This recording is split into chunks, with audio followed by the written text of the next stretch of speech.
अन्नदाता, पग पग पर है संग तुम्हारे अन्नदाता। लहू किसानों का बन के पसीना सींचता है धरती का सीना। मेहनत का तेरी हक दिलवाने, नई तकनीक नई खोज बताने। पशुधन को गुणवान बनाना, पौध सुरक्षा को सिखलाना, खेती के सब गुर समझाने, भारत का सरताज बनाने। आठों पहर है संग तुम्हारे अन्नदाता, अन्नदाता। नमस्कार, मैं कात्यायनी चतुर्वेदी आप सभी दर्शकों का अन्नदाता कार्यक्रम में बहुत स्वागत करती हूं। और हर रोज की तरह कार्यक्रम में लेकर आई हूं खेती बाड़ी से जुड़ी हुई बहुत सारी लाभकारी जानकारियां। तो चलिए सबसे पहले देखते हैं क्या है विशेष आज के कार्यक्रम में आपके लिए। नींबू वर्गीय बागों में कैसे करें लीफ माइनर कीट की रोकथाम।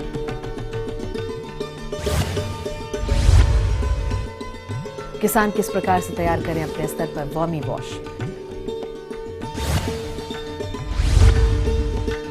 जहरीले पौधे खाने से पशुओं में होने वाली समस्या और उसका उपचार।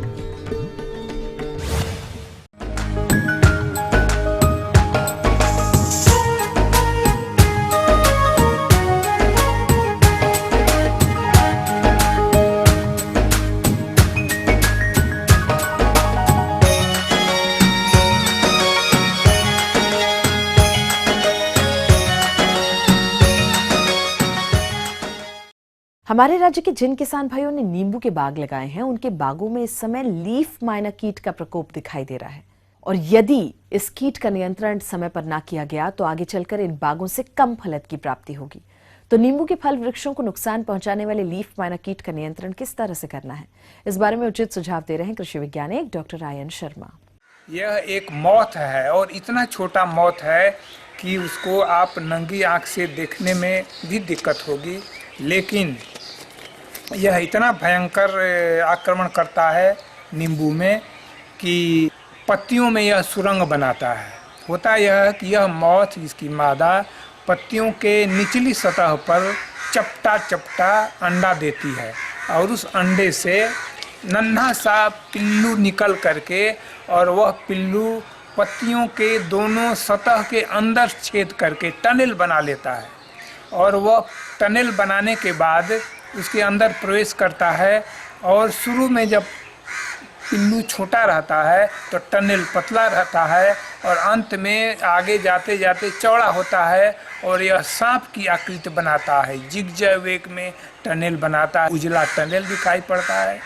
और यदि इसका भीषण आक्रमण हो जाता है तब यह टनल जो है बहुत सारी आपस में मिल करके पत्तियों को उजला बना देती है। अंत में पत्तियां सूख जाती है, पत्तियां गिर जाती है, जिससे कि आपको पौधे को। नींबू वर्गीय बागों में आजकल पर्ण सुरंगक कीट का प्रकोप अधिक होता है।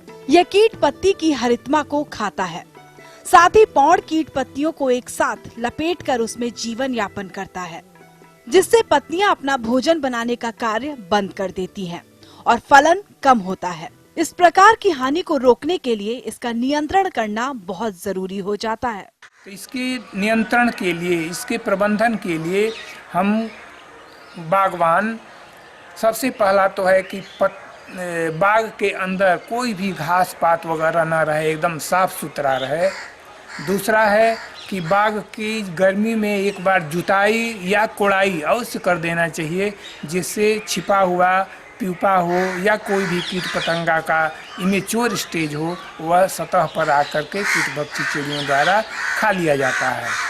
यह कीट भी लाइट की तरफ आकर्षित होता है, इसलिए बाग में भी लाइट ट्रैप लगा देने से इस कीट का आक्रमण पता चलता है और बहुत सारे कीट जो हैं वह उस पर आकर्षित होकर के अपने जीवन लीला को समाप्त हो जाते हैं, कर देते हैं।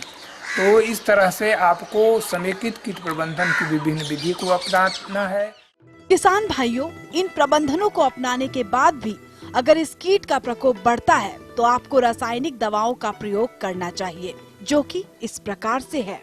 इसमें यदि फल लगा हुआ है तो मैच्योर फल है उसको तोड़ करके और उसके बाद कीटनाशक दवाओं का प्रयोग करें।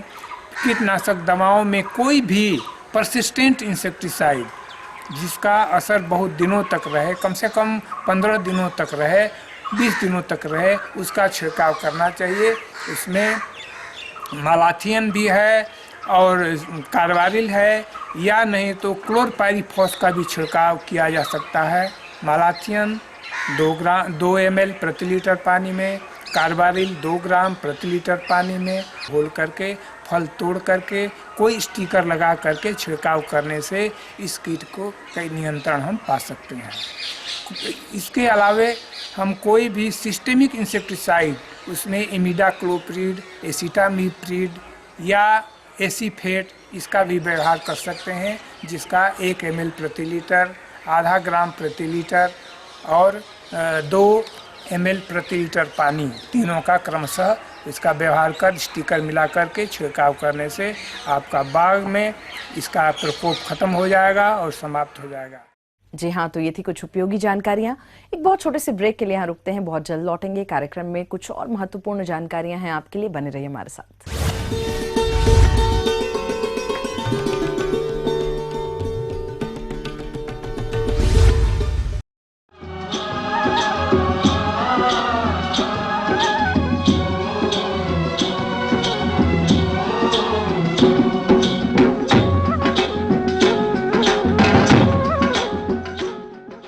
ब्रेक के बाद आपका एक बार फिर से बहुत स्वागत है अन्नदाता कार्यक्रम में, और चलिए अब बढ़ते हैं अपनी अगली प्रस्तुति की ओर।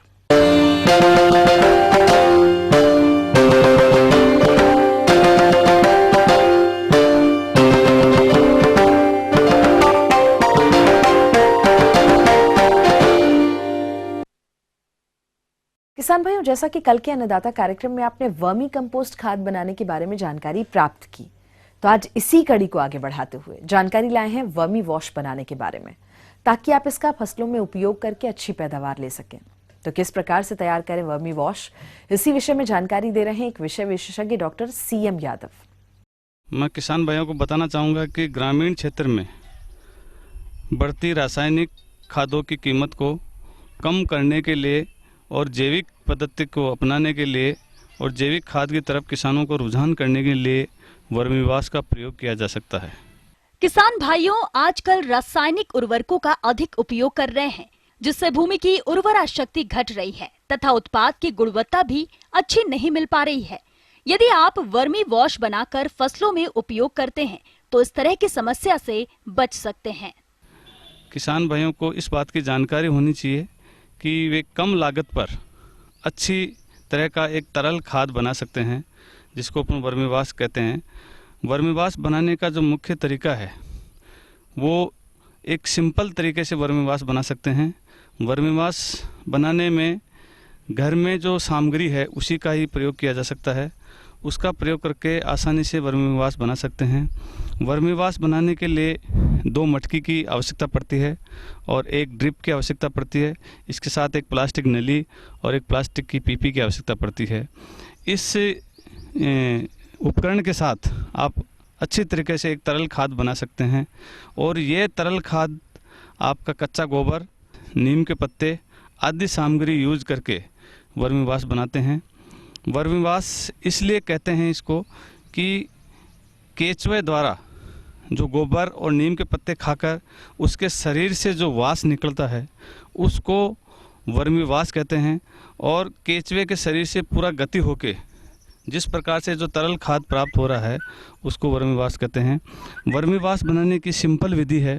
इस विधि में एक तरह से ऊपर का मटके का यूज करते हैं। ये मटके की साइज़ छोटी होती है, जो 10 लीटर का एक मटका होता है, और इस मटके में बीचों बीच में एक छेद किया जाता है। इस छेद में जो ड्रिप वाली नली होती है यह नली लगाते हैं, और छेद करके ये नली लगाकर दोनों ओर से एम सील से पैक कर देते हैं इस नली को, ताकि इसमें पानी का रिसाव नहीं हो सके। और जब भी अपने को पानी की आवश्यकता पड़ती है इस नली के ड्रिप कंट्रोल को खोल के और पानी इसमें चालू हो जाता है। पानी इसलिए आवश्यकता प्रत्येक केचुए की मूवमेंट के लिए और उसकी गति के लिए और उसके शरीर से जो वाष्प निकलता है वो पूरा धुप के सेकंड इसमें इस बर्तन में आता है पानी, और इस पानी आते ही केचुआ अपनी गति प्रारंभ कर देता है। इस तरह से ये पहली मटकी का काम है। इसके बाद जो दूसरी मटकी होती है, इस मटकी में भी नीचे बीचों बीच छेद करते हैं और एक नीचे जो पाइप पानी का जो लेवल नापते हैं ये नली लगाते हैं, और नली लगा के इसके भी दोनों साइड में एमसी लगा देते हैं। इसके बाद सेकंड मटके में थोड़े कंक्रीट डाल देते हैं और कंक्रीट डाल के इसमें रेती डाल देते हैं। इसके बाद इसमें नीम के पत्ते डालते हैं, फिर इसमें 2 किलो गोबर डालते हैं, फिर वापस आधा किलो नीम के पत्ते डालते हैं, फिर 2 किलो गोबर डालते हैं और फिर आधा किलो नीम के पत्ते डालते हैं। इसके बाद 1 किलो इस मटकी में कल्चर डाल देते हैं। इस तरह से ये 15 किलो की मटकी पूरी भर जाती है। मटकी भरने के बाद एक एक बूंद पानी की रिसाव की चालू कर देते हैं, और केचुआ जैसे ही गति करता है, जैसे अपना भोजन लेता है और उसके शरीर से जो सारा वाष्प निकलेगा वो इस पानी की बूंद से धुप धुप के जो तीसरा उपकरण होता है पीपी, इस पीपी में इकट्ठा होता रहता है। यहाँ से आपका जो सेकंड नली से आएगा वो आपका एक वर्मीवास बन के आएगा, और यह वर्मीवास एक तरह से आके इस पीपी में इकट्ठा हो जाता है। जैसे ही 24 घंटे में आप मटकी भरते हैं सेकंड वाली, और 24 घंटे बाद इससे वाष्प निकलना प्रारंभ हो जाता है। इस वाष्प का अधिक कंसंट्रेशन करने के लिए या इसमें अधिक मात्रा में खाद के लिए एक बार इस पानी को वापस पहले वाली मटकी में डाल देते हैं, और वापस ये साइकिल चलती रहती है। इसके बाद 5-6 घंटे बाद वापस वर्मीवास बनना शुरू हो जाता है, और धीरे धीरे ये मटकी इसमें भरती रहती है। केचुआ जैसे जैसे गति करेगा, जैसे जैसे इस गोबरी खादों कंपोस्ट में परिवर्तन करेगा, और इस पानी से बूंद से डूब डूब के सारा वास नीचे एकत्रित हो जाता है। यह वर्मीवास इस तरह से हर किसान अपने घर पे आसानी से बना सकता है। वर्मी वॉश बनाकर अगर आपने तैयार कर लिया है तो आप इस वर्मी वॉश को अपनी फसल में किस प्रकार से उपयोग करें, आइए जानते हैं। अब बात इस बात की, इस वर्मीवास का यूज कैसे करें। वर्मीवास का यूज करने के लिए, इसका प्रयोग करने के लिए आपकी सब्जी की क्यारियाँ हैं या जहाँ पे अपने सब्जी बो रखी है, पोषाहार वाटिका बो रखी है, इसमें अपने वर्मीवास का उपयोग कर सकते हैं। इसके साथ साथ जो फलदार पौधे हैं इसमें भी अपने वर्मीवास का यूज़ कर सकते हैं। वर्मीवास के यूज के लिए 1 लीटर वर्मीवास लेते हैं और उसमें 3 से 5 गुना पानी डाल देते हैं। 1 लीटर वर्मीवास लेके 3 लीटर या 5 लीटर इसमें पानी मिलाकर फसल पे सब्जी वाली फसल पे और इसके साथ साथ फलदार पौधे पे इसका आसानी से छिड़काव कर सकते हैं। और इस वर्मीवास के छिड़कने से सब्जियों का उत्पादन भी अच्छा होगा, साथ में सब्जियों में जो इंसेक्ट की बीमारियां आती है वो भी इससे दूर होने में सहायक रहेगी इस वर्मीवास से। इसी के साथ साथ जो फलदार पौधे में यूज करते हैं तो इसमें एक तरल खाद के रूप में नाइट्रोजन, फास्फोरस, पोटास का जो आवश्यकता है वो आसानी से वर्मीवास द्वारा यूज कर सकते हैं। इसी प्रकार किसान फसल में भी इस वर्मीवास का यूज़ कर सकते हैं ताकि किसान को एक कम लागत पे एक तरल खाद प्राप्त हो जाता है। और इसके साथ साथ जैसे आज बढ़ती हुई महंगाई जो रासायनिक खादों की है, यूरिया और डीएपी की जैसे कीमत बढ़ रही है, उस कीमत को कंट्रोल करने के लिए घर पे इस वर्मीवास का बनाकर अपनी फसल में, सब्जियों में और फलदार पौधों में छिड़ककर अधिक से अधिक किसान भाई लाभ कमा सकता है।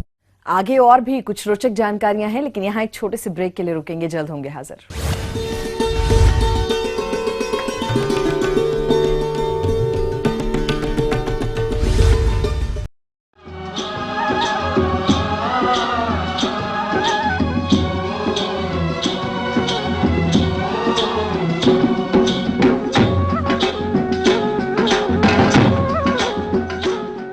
ब्रेक के बाद आप सभी दर्शकों का एक बार फिर से बहुत स्वागत है। चलिए अब रुख करते हैं अपनी अगली कड़ी की ओर।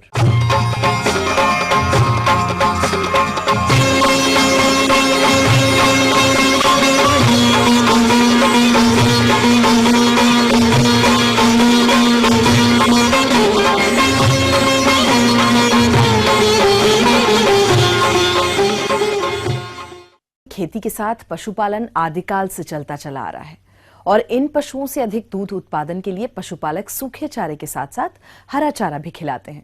लेकिन जब हम हरा चारा खिलाते हैं तो कुछ जहरीले पौधे हरे चारे में मिल जाते हैं, जिसके खाने से पशुओं में कई तरह की समस्याएं भी उत्पन्न हो जाती हैं। यहां तक कि कभी कभी तो पशु की मौत भी हो जाती है। तो इस तरह की समस्याओं के समाधान के लिए पशुपालक क्या करें, इस विषय पर उचित सलाह दे रहे हैं एक पशु वैज्ञानिक डॉक्टर अमन कंबोज। संपूर्ण भारत या हर जगह ये पौधे ज़्यादातर कर मिल जाते हैं। इसमें सबसे पहला है भांग का पौधा। भांग अगर हम लोगों में, मनुष्यों में ये प्रवृत्ति होती है कि हमें हर एक चीज़ देखकर खाते हैं, पर पशु अपने चारे और दूसरी चीज़ में भेद नहीं कर पाते, तो वो बिना अनजाने में ही ये सब चीज़ें खा जाते हैं। विभिन्न क्षेत्रों में अलग अलग प्रकार के पौधे होते हैं जो कि कभी कभी चारा वाली फसलों में उग जाते हैं, जिसे हम पहचानते नहीं और पशुओं को खिला देते हैं। और अधिकतर पशु चारागाह में भी ऐसे पौधों को खा लेते हैं और उनमें समस्याएं आने लगती हैं। तो वो कौन कौन से विषैले पौधे हैं, आइए विस्तृत जानकारी लेते हैं। जिसमें सबसे पहला है भांग। भांग अगर वो खा जाते हैं तो इसमें गति भंग का उनमें आ सकता है, साइन आ सकता है, उल्टी हो सकती है, मुंह से लार टपकना हो सकता है, कंपन हो सकता है, या फिर उनका तापमान सामान्य से भी कम जा सकता है। इसका इलाज अगर वैसे तो घर पे इसका बिल्कुल इलाज नहीं हो सकता है, पर फिर भी कुछ ऐसी चीज़ें हैं जिसमें थोड़ी देर के लिए जानवर को बचाया जा सकता है, जिससे कि डॉक्टर आ सके और उनको पशु चिकित्सा सेवा मिल सके। जैसे 250 किलोग्राम सक्रिय कोयला, एक्टिवेटेड चारकोल जिसे कहते हैं, वो अगर खिला दिया जाए 20 लीटर पानी में जानवर को, तो जानवर कुछ देर के लिए बच सकता है। इसके अलावा टैनिक एसिड होता है, हर जगह मिल जाएगा और ये ज़्यादातर विषाक्तता में काम आता है, टैनिक एसिड। दूसरा है अरंडी का पेड़, जो बहुत ज़्यादा उगा होता है नॉर्थ इंडिया में, तो बहुत ज़्यादा है उत्तर भारत में। इसमें इसके संकेत होते हैं उत्तेजना, जानवर थोड़ा एक्साइटेड हो जाता है। इसके अलावा दस्त हो सकते हैं, उसमें खून आ सकता है, कमजोरी हो सकती है, लार आ सकती है, कंपन इसमें भी होता है, असमन्वयता हो सकती है जिसको हम डिसकोऑर्डिनेशन, इनकोऑर्डिनेशन भी कहते हैं, लड़खड़ा के चलना जिसमें एक साइन आ सकता है। इसके इलाज में भी सक्रिय कोयला, बिल्कुल जैसे आपने भांग में देखा 250 किलोग्राम सक्रिय कोयला 20 लीटर पानी में जानवर को पिला दें। अगला है कनेर, पीली कनेर। वैसे तो कनेर विषैला है, पर इस पंतनगर के आसपास पीली कनेर ज़्यादा होती है। पीली कनेर का नाम, साइंटिफिक नेम तो कुछ और है, पर इसको नॉर्मली पीली कनेर के नाम से ही जानते हैं। संकेत हैं इसमें हृदय का इनकोऑर्डिनेशन, हृदय अतलता जिसको बोलते हैं, इलेक्ट्रोलाइट की अशांति हो सकती है। जो इलेक्ट्रोलाइट्स और मिनरल्स होते हैं बॉडी में, उसका जो लेवल होना चाहिए उससे ज़्यादा या कम हो सकता है। इलाज में हृदय संबंधी उत्तेजक सोच से इसको निकालना, 250 किलोग्राम सक्रिय कोयला 20 लीटर पानी में पिला दीजिए। और सिरका, बहुत ही सिरका इन सब चीज़ में दे सकते हैं आप, ठंडा सिरका सब जगह मिल जाता है, ठंडा सिरका पिला सकते हैं। अगला है धतूरा। धतूरा स्टेमोनियम को बोलते हैं जिसको, इसकी भी टॉक्सिसिटी बहुत ज़्यादा जानवरों में देखी जाती है। इसके संकेत हैं निर्बल हो जाता है जानवर, जो उसकी नाड़ी है वो निर्बल हो जाती है, पल्स रेट कम हो जाता है। इसके बाद धड़कन तेज हो सकती है, मुंह सूख सकता है जिसको शुष्क मुंह बोलते हैं, असमन्वयता और ऐंठन भी हो सकती है। इसके लिए इलाज में सारी चीज़ें पहले भी दे सकते हैं जो पहले दिए हैं, पर इसके स्पेसिफिक इलाज है जो कि आप डॉक्टर से पूछ सकते हैं कहीं भी। इसके अलावा पार्थिनियम जिसको गाजर घास बोलते हैं, गाजर घास के संकेत ये हैं कि सूजन आ जाती है, गंभीर मामलों में सांस की खराबी भी हो सकती है। इलाज के लिए यहाँ भी सक्रिय कोयला यूज़ कर सकते हैं 20 लीटर पानी में, और उसके साथ साथ ठंडा सिरका भी दे सकते हैं। कुरी का पेड़, लेंटाना यहाँ पे बहुत कॉमन है। लेंटाना के संकेत हैं भूख नहीं लगती है, पीलिया हो जाता है, फोटोसेंसिटाइजेशन जिसको कहते हैं, फोटोसेंसिटाइजेशन हो सकता है, इसीलिए धूप से अलग रखना ज़रूरी है जानवर को। कब्ज़ हो सकती है, और जो उसका डायरिया हो सकता है, मल में बिल्कुल पानी जैसा आ सकता है। इलाज के लिए रोशनी से आप दूर रखिए, सक्रिय कोयला दीजिए और सनस्क्रीन लगाइए जानवर को। हरी चरी की प्रॉब्लम बहुत ज़्यादा होती है यहाँ पे। बिना पकी हुई स्टेज से पहले अगर आप चरी खिलाते हैं, हरी चरी खिलाते हैं, तो वो भी विषाक्तता कर सकती है। इसके लक्षण है उत्तेजना हो सकती है, सांस बढ़ सकती है, लड़खड़ाना हो सकता है, और 30 से 40 मिनट में जानवर की मृत्यु हो सकती है। तो इसमें बहुत यथाशीघ्र अगर प्रबंध किए जाएँ तो जानवर की जान बचाई जा सकती है। रोकथाम के लिए यह है कि आप परिपक्व पकी हुई चरी उसे खिलाएं जिसकी लंबाई 15 से 18 इंच होनी चाहिए। उसके साथ साथ उसको प्रचुर मात्रा में घास खिलाएं। उपचार के लिए तत्कालीन पशु चिकित्सा सेवा लें। ठंडे पानी में ठंडा सिरका, ठंडा पानी उसको पिलाएं, जिससे कि जो उसका लेवल है टॉक्सिक वो थोड़ा न्यूट्रलाइज हो जाए, थोड़ा उसमें कमी आए। और सोडियम नाइट्रेट या सोडियम थायोसल्फेट भी उसको दिया जा सकता है। तो किसान भाइयों को यही हमारा संदेश है, यही उनको हम आग्रह करना चाहेंगे कि अगर ये सब प्लांट, ये सब पेड़ पौधे उनके घर के आसपास हैं तो उनको वहाँ से हटा दें, क्योंकि हम लोग तो इनमें अंतर कर सकते हैं, पर जानवर में उतना अभी नहीं समझता है कि क्या चीज़ खानी है क्या नहीं खानी है। तो हम खुद अगर इनकी जानकारी रखें तो हम अपने जानवर को इनकी विषाक्तता से बचा सकते हैं। और इनकी जानकारी में आपको ये ध्यान रखना है कि किसके लिए क्या खिलाना है। जैसे हमने सक्रिय कोयला हर जगह बताया, तो ऐसी सब चीज़ें अपने पास रखें जिससे कि अगर विषाक्तता हो जाए तो आप घर पे ही थोड़ा उसका प्रबंधन कर पाए। किसान भाइयों, ऐसी समस्याओं से बचने के लिए पशुओं के खान पान में सावधानी रखें। जब भी आप चारे की कोई फसल लें तो बीज जमाव के बाद यदि कोई भी अन्य पौधा जो कि पशुओं के लिए हानिकारक हो सकता है, उसे निराई के द्वारा पहले ही निकाल लें। फिर भी कोई पशु इन चारों को खा ले तो उस दशा में बताए गए इन घरेलू उपायों को अपनाएं और पशु चिकित्सक से पशु को एक बार जरूर दिखा दें।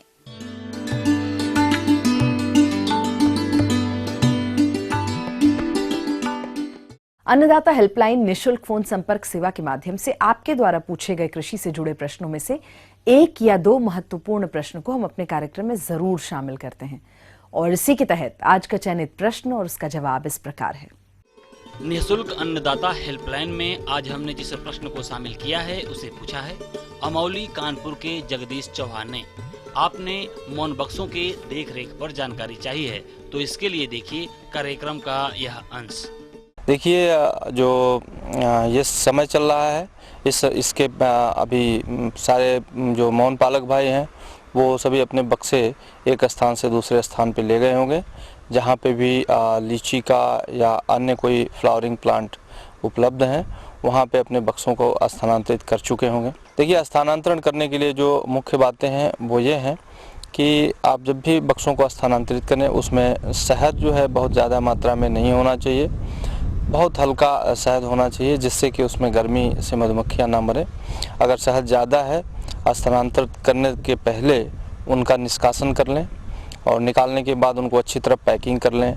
बक्सों को पैकिंग करने के लिए उसमें अंदर जो फ्रेम हमारे रखे हुए हैं उन फ्रेम में बहुत ज़्यादा मूवमेंट नहीं होना चाहिए।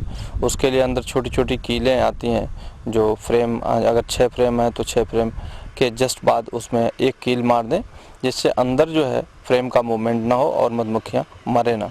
इसके बाद ऊपर से जो इनर कवर है, इनर कवर के अंदर एक टाट लगा लें। टाट लगा करके फिर इनर कवर ऊपर से उसमें कील मार दें और फिर टॉप कवर को उसमें पैक कर दें। उसमें पतली पट्टियाँ एल्युमिनियम की सीट्स आती हैं, उसको लगाने के बाद उसको अच्छी तरह पैक कर लें।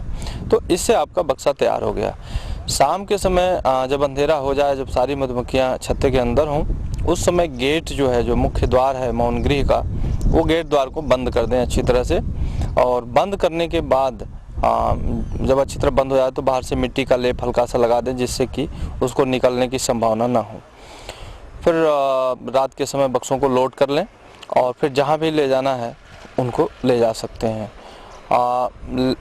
उसको ले जाते समय ध्यान रखें कि बक्से रात भर में उस गंतव्य स्थान पे पहुंच जाते हैं तो वहाँ पे सुबह जाकर के उन बक्सों को उतार के पहला काम करें कि उसका जो मुख्य द्वार है वो खोल दें, जिससे हवा का आवागमन प्रारंभ हो जाए और मधुमक्खियाँ सफोकेशन से मरने की संभावना कम हो जाए। अगर बहुत लंबा टूर है आपका, बहुत दूर ले जाना है, दिन में भी चलाना है, तो ध्यान रखें कि उन बक्सों को थोड़ी ठंडी बना के रखें।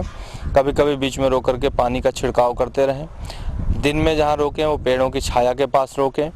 और जब भी गाड़ी बंद करें आधे 1 घंटे के लिए तो उसको चलते हुए रहने दें। इंजन चलता रहे, जिससे हल्का फुल्का हिलता रहे गाड़ी, और हिलते रहने से उसमें जो ऑक्सीजन है उन मधुमक्खियों को मिलती रहती है और मधुमक्खियाँ मरने के चांसेस कम हो जाते हैं। जब छाया में कहीं 1 आध घंटे के लिए गाड़ी रोकें तो वहाँ पे गाड़ी चलते रहने दें। इस तरह से करने पे आप जब भी पहुँचें दिन में और रात में 24 घंटे भी अगर चलना है तो कोई समस्या नहीं आती है। और इसके बाद आप उस स्थान पर ले आकर के बक्सों को उतार दें। ये जो मुख्य सीजन है ये प्रजनन काल भी कहा जाता है। मधुमक्खियों के लिए बहुत ही उपयुक्त समय होता है और इस समय जैसा कि आप जानते हैं कि कीड़े बीमारियां बहुत कम लगते हैं, लेकिन और सब जो क्रियाकलाप है इसमें मधुमक्खी पालन में काफ़ी बढ़ जाती है। जो मधुमक्खी पालक भाई पुराने हैं वो जानते हैं कि रानी बनवाने का कार्य इस बसंत ऋतु प्रारंभ होने के पहले जस्ट या फरवरी के महीने से शुरू कर दें। अभी तो थोड़ा लेट हो चुका है, लेकिन इसको अगर फरवरी से हम शुरू कर दें तो मार्च में हमको नई रानी सारी मिल जाती हैं। और नई रानी मिलने से बक्से की जो स्ट्रेंथ है, जो उनकी पॉपुलेशन है, वो अच्छी बनी रहती है और पूरे साल हम शहद का उत्पादन अच्छा कर सकते हैं। अब इस समय जो पुरानी रानी होगी वो काफ़ी स्वार्मिंग हो रही होगी, तो स्वार्मिंग की जो रानी है उसको भी हम रख सकते हैं। अगर अच्छी कॉलोनी है, अगर रानी की क्वालिटी, उसकी गुणवत्ता अच्छी है, तो इस समय जो स्वार्मिंग होती हैं उनको अलग बक्से में डाल करके हम नए बक्से के रूप में उनको अपना सकते हैं। इस समय जो रानी बनवाने का कार्य हो चुका होगा या चल रहा होगा वो अब कंप्लीट होने वाला होगा। इस समय जो रानी का प्रजनन है बहुत आसानी से हो जाता है और लगभग इसमें 80 से 90% सफल रानी का प्रजनन हो पाता है, तो इसलिए ये सबसे अच्छा सीजन माना गया है। और जो क्रियाकलाप है मधुमक्खी पालन में, इस समय शहद का उत्पादन होता है। जो मुख्य हमारा हनी फ्लो सीजन है वो मार्च अप्रैल का महीना होता है और इस समय बहुत सारे यूकलिप्टस के प्लांट होते हैं जिसमें फ्लावरिंग है, उनको कर सकते हैं। जंगल में बहुत सारे जंगली हमारे प्लांट्स हैं जिसमें फ्लावर्स आते हैं। आजकल बहुत सारे किसान भाई जंगल के किनारे रखते हैं जिससे कि उनमें जो पेड़ पौधे हैं, वाइल्ड प्लांट्स हैं, जंगली पौधों से काफ़ी अच्छा शहद प्राप्त होता है। ऐसा देखा गया है प्राय कि किसान भाई जो शहद का उत्पादन कर रहे हैं उसमें कुछ किसान भाइयों के जो शहद में उसमें नमी की प्रतिशत बहुत ज़्यादा होती है। ध्यान रखें, पका हुआ शहद वही है जिसके भरने के बाद, सेल में भरने के बाद मधुमक्खियाँ ऊपर से सील कर देती हैं। जब छत्ते सील हो जाएं तो तभी आप समझें कि ये शहद निकालने लायक है। और 60 से 70% तक अगर छत्ते सील्ड हैं तो आप समझें कि शहद हमारा पक गया है और उसका निष्कासन किया जा सकता है। कुछ किसान भाई जल्दी निकालने के चक्कर में बिना सील्ड, जो अनसील्ड हैं, उन छत्तों से भी निकाल लेते हैं। उससे कच्चा शहद निकलता है और उसमें नमी की प्रतिशत ज़्यादा होता है, जो अगर हम स्टोर करें, भंडारित करते समय उसमें सड़ने के चांसेस होते हैं, फर्मेंटेशन हो जाता है और उसकी क्वालिटी ख़राब हो जाती है।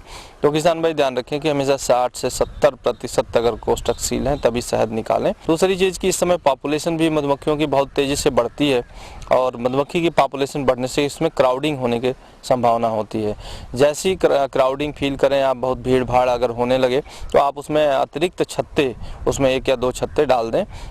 उससे जो है मधुमक्खियों की जो सफिशिएंट जगह उनको पर्याप्त मिलती है और उस जगह में मधुमक्खियाँ फिर अपना कार्य करती हैं। रानी अंडे देती है और मधुमक्खियाँ जो वर्कर हैं वो शहद इकट्ठा करते हैं। इस समय एक और फ़ायदे होते हैं कि अगर डिवीज़न करके हमको कॉलोनी सेल करनी है, जो मधुमक्खियों की कॉलोनी बेचने वाले किसान हैं उनको इस समय बहुत आसानी होती है। 4-4 फ्रेम अलग करके और उसको नई क्वीन बना करके और हम कॉलोनी की सेल भी कर सकते हैं और फिर हमारी एक अतिरिक्त आय के रूप में हम कॉलोनी की सेल करके अपनी उतनी की उतनी कॉलोनी बनाए रख सकते हैं और जो हमने डिवीज़न किया हुआ है उन कॉलोनी को बेच के अतिरिक्त आय कर सकते हैं। तो किसान भाई अगर इस तरह से आप मधुमक्खी जो मौन वाटिका है और मधुमक्खियों के बक्से हैं इनका प्रबंधन करते हैं तो आप बहुत अच्छा लाभ प्राप्त कर सकेंगे। धन्यवाद। किसान भाइयों, हम ये उम्मीद करते हैं कि आज का कार्यक्रम आप सभी के लिए बहुत उपयोगी रहा होगा। अन्नदाता आपकी सेवा के लिए संकल्परत है। कृषि संबंधित समस्या एवं सुझावों के लिए आप हमें इस पते पर संपर्क भी कर सकते हैं। तो हमारा पता लिख लीजिए। प्रोड्यूसर अन्नदाता, ETV Uttar Pradesh Uttarakhand, Ramoji film city Hyderabad 501512 और साथ ही हमारा ईमेल एड्रेस है annadaata.up@etv.co.in। इसके अतिरिक्त आप हमें निःशुल्क हेल्पलाइन नंबर 180010845999 पर सोमवार से शनिवार सुबह 10 बजे से शाम 4 बजे के बीच में कभी भी संपर्क कर सकते हैं। और चलिए अब देखते हैं कल दिखाए जाने वाले कार्यक्रम की मुख्य झलकियां। फलन अवस्था पर आम के बाग में लगने वाले रोगों का कैसे करें नियंत्रण। अदरक की अधिक उपज देने वाली किस्में और वैज्ञानिक तरीके से बुआई विधि। फिलहाल अन्नदाता की पूरी टीम को दीजिए इजाजत। कल फिर इसी समय होगी आपसे मुलाकात कृषि संबंधित कुछ और महत्वपूर्ण जानकारियों के साथ। तब तक के लिए नमस्कार।